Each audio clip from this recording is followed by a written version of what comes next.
Hey guys, so today I wanted to talk about something a little bit different, and I wanted to give you some of my reflections on leadership skills in residency and little tips about how to be a leader as a surgeon in training as a resident and eventually as the attending surgeon.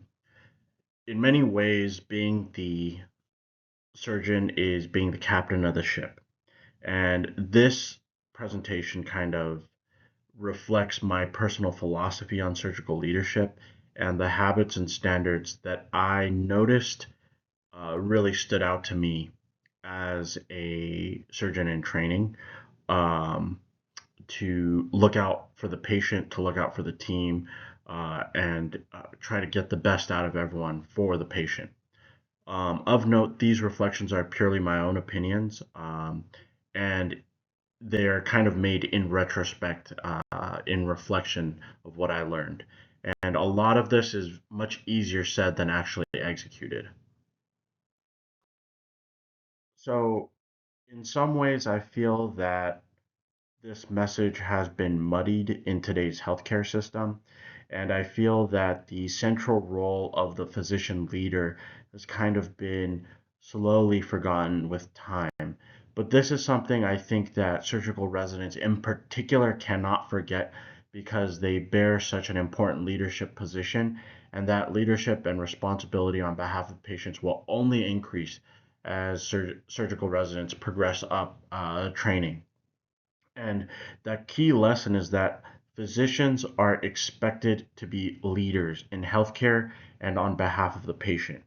And very, very specifically, surgeons are meant to head the team and be the leader of the team, particularly on the floor for surgical patients, in the OR, if the surgical resident is running the ICU, or if it's a crisis situation where surgical intervention is going to become necessary.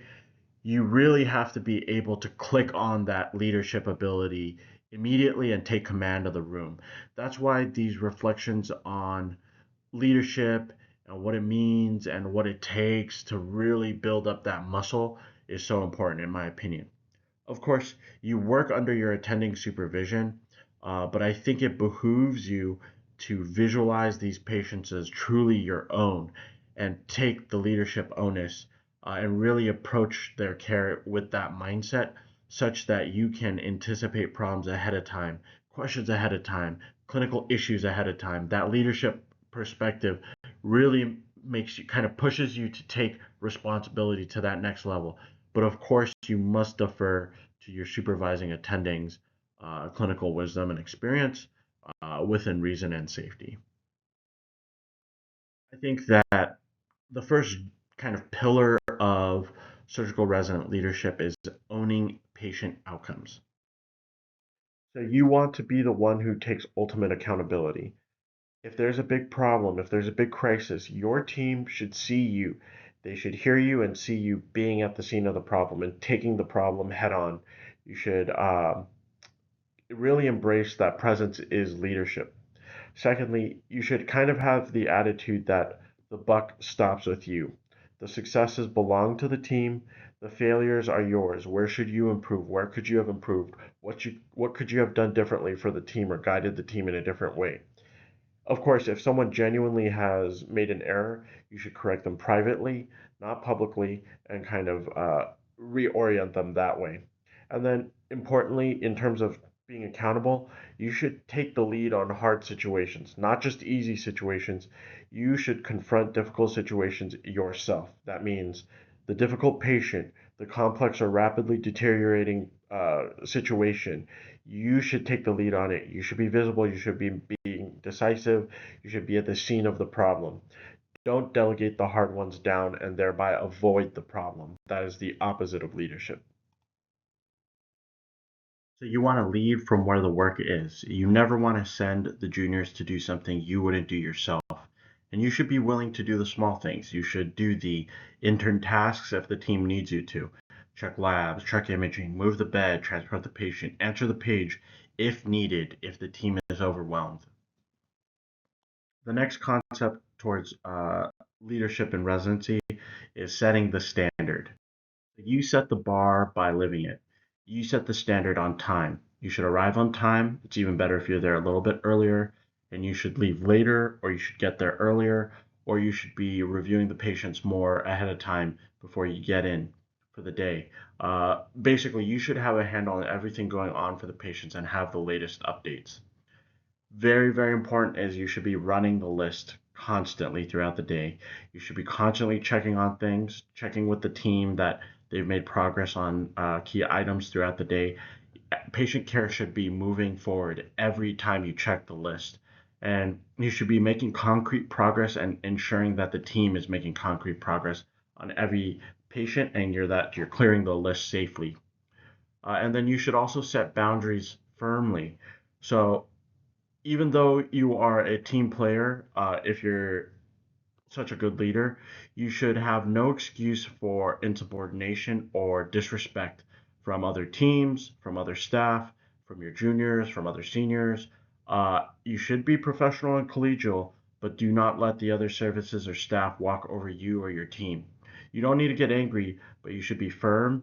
You should stand up for what's right, especially if it impacts your team or patient care. You should be able to firmly set boundaries if needed. So part of being a good surgical leader is giving very clear instructions.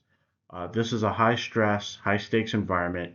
Your instructions should be crystal clear, and you should encourage an environment where people feel free to speak up and ask questions if they're not clear. If vague, confusing instructions, these all waste time and gum up the whole team. So everything should be very clear. Who should do it? When should they do it? By when should they do it? When should they call you? How will we know it's done? How will we know if there's a problem? You should predict these problems and also wrap them up in your instructions.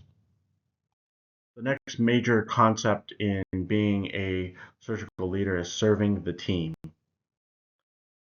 So, part of looking out for the team as a leader means showing respect to everyone and then creating a positive environment. What I mean by that is you should be showing explicit respect to the medical students, to your junior residents, to your senior residents, your colleagues, the attendings, the nurses, the patients, all staff. You set the example. When it comes to your junior residents, you should get them out early when you can and if it's safe. And you should make sure that they have time throughout the day for food, water, coffee, make sure they stay hydrated, make sure they stay healthy. You should know your junior residents by name. You should know a little bit about them. Where are they from? What do they like? Who are they? And the same should be said for the nurses and staff you work with frequently. Why should your teammates help you and look out for you and your goal if you don't care about them? And then you should distribute tasks evenly among your junior residents on your team. And then you should also respect the nurses by giving clear plans. Help them where you can, invite their input, answer their questions, give timely responses. And then you should create a positive environment. You should praise your team members generously and encourage an environment of excellence and genuine inquiry. Also, as part of taking care of your team, you should eat last if the situation ever comes up. So, what I mean by that is, if there's a brief moment where people can go for food, you should send your team first if you can't join them. Obviously, it's ideal if you can go with them, but if it's between you and them, you let them go first. Um, let them get some water, let them get some coffee first, let them eat first, you eat last. Never take from your team. You're the leader, you're looking out for them. And then finally, one of the pillars of leadership in surgical residency is earning the authority. So keep in mind that part of this surgical leadership authority comes from technical excellence. Your leadership is demonstrated, not declared. So this is via high ABSITE scores, excellent clinical knowledge, excellent suturing skills, laparoscopic skills, all aspects that are proven technically you should be practicing and demonstrating in real time. You should be taking care of your health so that you can be sharp keep up with the team, and be kind of performing at your best every day. So, getting enough sleep, getting good nutrition, staying hydrated. And then the bedrock of all of this is integrity, the foundation of your leadership, meaning no page unanswered, no questions unanswered, no patient concerns unaddressed, being honest in all things you do. This is the foundation by which you build all your other skills and your leadership reputation. So remember, some key pointers on leadership in surgical residency and as a surgeon in general. Take command, be seen, be heard, especially in crisis. Own failures, be honest. Um, take the blame if it is your fault. Set the standard, be the earliest in, the latest out. Know everything about the patients.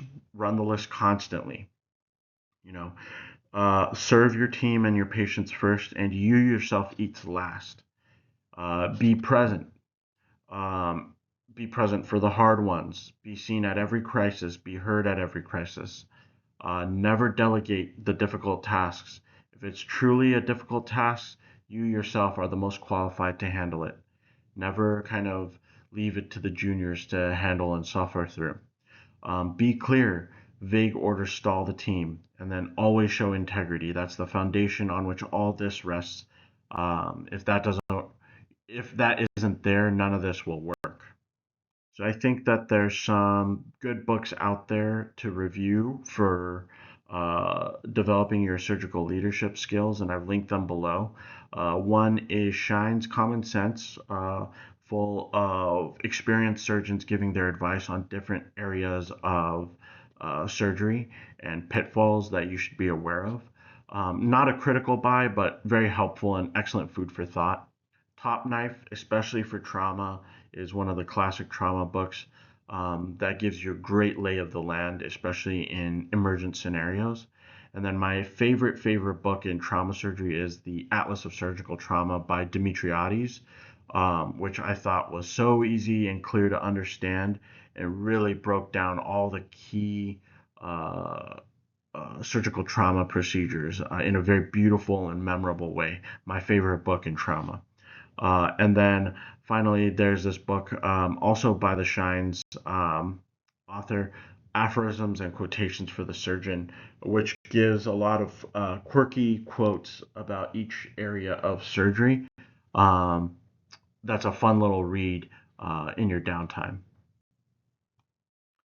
And then, you can develop your leadership skills, in my opinion, by really reflecting on good media. So, fiction, nonfiction, see what the characters do that you really admire, and make a note, a mental note of what they did as a leader that you really admired or appreciated, or mistakes in leadership that they made. Art, too, can teach you through its expressiveness little secret insights into leadership. I think two great movies to uh, take a look at if you haven't seen them is Master and Commander, which provides really important ideas about leadership under pressure, particularly in situations of indecision. It shows you what not to do. And then Band of Brothers, Captain Winters offers excellent leadership insights. And the list goes on and on in terms of media that you can learn from and improve your leadership skills from. So remember, you are the captain of the ship, you are the commander of the squad, you are captain of the team as the surgeon, as the physician, you are leading the healthcare team for the patient. Remember that responsibility and that great honor and privilege and lead as best you can.